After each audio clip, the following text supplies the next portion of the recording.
په مخ د ځمکه باندې د ټولو نه لویه سخته، د ټولو نه غټه سخته چې په انسان باندې تیریږي او د ټولو نه عظیم الشان امتحان چې په انسان باندې راځي هغه څه شی دی؟ د ټولو نه لوی امتحان او د ټولو نه لوی ازمایش او د ټولو نه لوی تکلیف دا د مرګ وخت دی چې په انسان باندې کله مرګ راشي که نه، دا انتهایی سخت حالات دي، انتهایی تکلیف انسان ته. دی وجه نه د مرګ دا داسې شی دی چې انسان مکمل ختموي. خو به هر حال یو څو مسلې دي مشهورې. یو مسله دا ده چې مړی جنازه به څوک کوي، امامت به څوک ورکوي، جنازه به څوک کوي، مخې ته به څوک ودرېږي، یوه مسله ده. دویمه مسله ده چې مړی به د قبر ته څوک کوزوي، حق ته چا دی. درېیمه مسله چې مړی ته کتل څنګه دي، مړی ته ته کتلی شې که نه. او څلورمه مسله ده چې مړی ته پردۍ زنانه دا کتلی شې که نه. نو اوله مسله دا ده چې مړی جنازه به څوک کوي. د مړي جنازه وارث له پکاري او بیا نږدې وارث له پکاري. مثلا یو کس مړ شه، دغه زوی عالم دی، زوی له پکار دی چې جنازه په خپله وکړه. کس مړ شه، خاندان کې عالم شته، ورور عالم دی، پلار عالم دی، ورور دغه رنګې تره بچي عالمان دي، هغه له جنازه کول پکار دي، ځکه چې جنازه دا مونځ دی او مونځ چې څومره په عاجزۍ باندې او څومره په زله درد دل څه وشي نو الله رب العزت ته هغو نه محبوب ګرځي. نو چې کله دا وارث مخې ته شي نو مخ ته خپل بنده او خپل خپلوان پراته وي، دغه رنګې مور یې مخې ته پرته وي، پلار یې مخې ته پروت وي، ورور یې مخې ته پروت وي، دا جنازه په خپله وکړي چې د ورور دا تکلیف باندې دته یو درد میلاو شي، دا جنازه په ښایسته طریقه باندې دا وکړي. نو جنازه وارث له پکاري.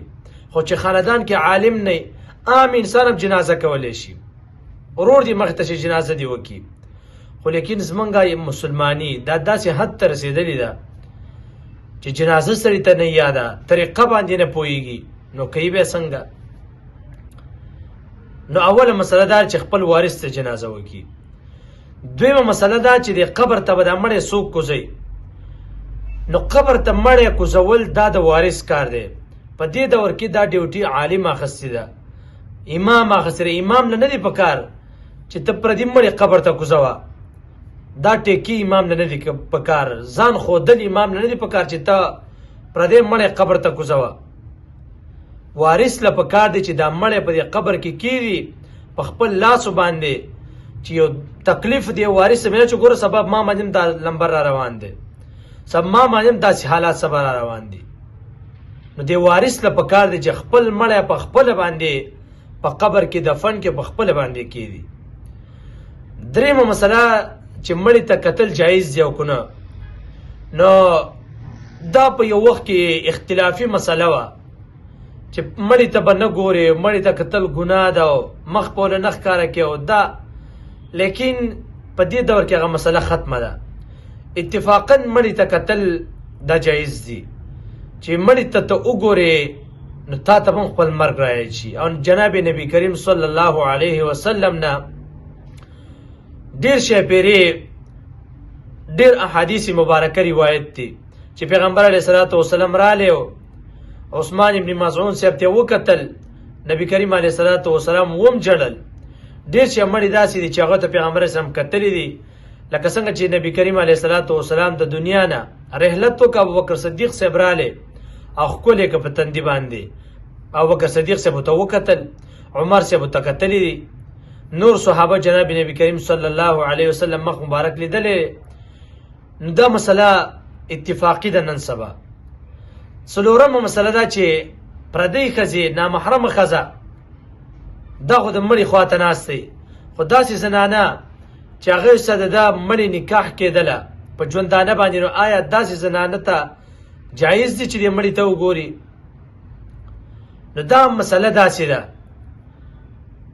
چې داسې حالت کې داسې زنانه چې ستاسو په ژوندانه باندې نکاح کېده هغې له نه دي پکار چې پردي مړي ته وګوري.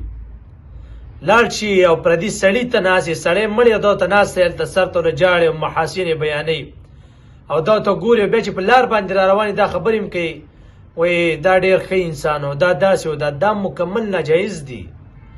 ته مسلمانه ښځې په کور کې کښېنه ستا کور حیا دی. دې وجې نه چې لاړه شي هلته ثواب په نیت باندې چې بېرته را روان وي دا ګناهګاري. سړی دی سړی نو سړي هم دا نه دي په کار چې پردۍ زنانه مړی او ته لاړ چې هلته ته کښېنې او تو ته جاړې چې دا خو داسې ښه زنانه وه او داسې وه او یو ته وګورې ستا دپاره دا کتل هم حرام دي. څنګه چې سړي دپاره پردۍ ښځه کتل حرام دي په مرګ باندې هم په ژوندانه باندې هم دقه رنګې د ښځې دپاره هم دا حرام دي چې سړي ته په ژوندانه باندې څنګه د کتل حرام دي په مړینې باندې ته هم کتل حرام دي. لیکن نن سبا په پښتون سوسایټي او پښتون معاشره کې تاسې وګورئ څه روان دي. لاړ شي د ثواب په نیت باندې او چې راځي نو ګناهګار